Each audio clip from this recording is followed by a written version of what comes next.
Mundu gwitwa Stano arume Ngai mwathani kama munyitwo ku kana niko gethwo anga urari horo wao no na Gekenye Gekenye ni mundu wimenyeretie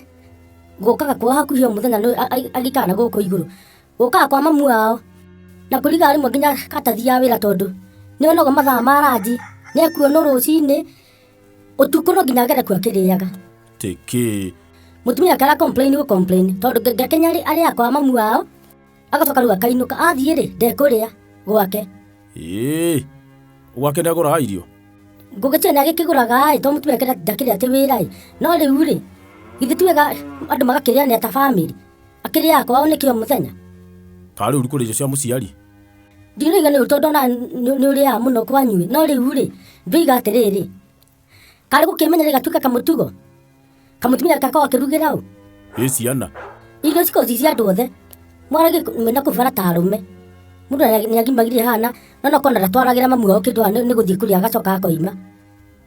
tikuga ndatwaraga ni kioro igo guo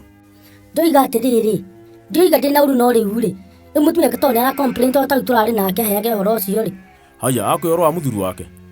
ona ndake muhiro horo waku koguo ni gutucuka atumia ithu ni twendete kwari horo wa thuri thaitu ndirakuhitha tukwa kwari horo wanyu twari horo wao riu ni no ngigithii kuheana horo wa Mbugua kana wa Kimani iko ino mweaniro muhahi witu enyo kwa andu maratuhinyirite tumenya tukwiruta atia ara riu mutumia wake kwira horo ucio arendaga atia ni ta kundu barandu makuriwe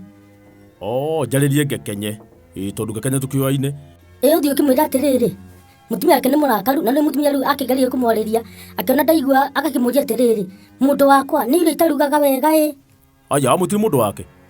ni kiwe mundu kari wao ningi gwita mundu wakwa kaihititie ndugukihititie akirega riu ri ni ngwariria Gekenye na ndimwira gitige kamutugo kau ningi mundu ndagithia kwa watio muthenya na yakiumire ni we no wega wichaka mucerithia arega no to wega guthi kana ukimwira athia reka mamu wao akainuka bado akaria gwake ni Gekenya nake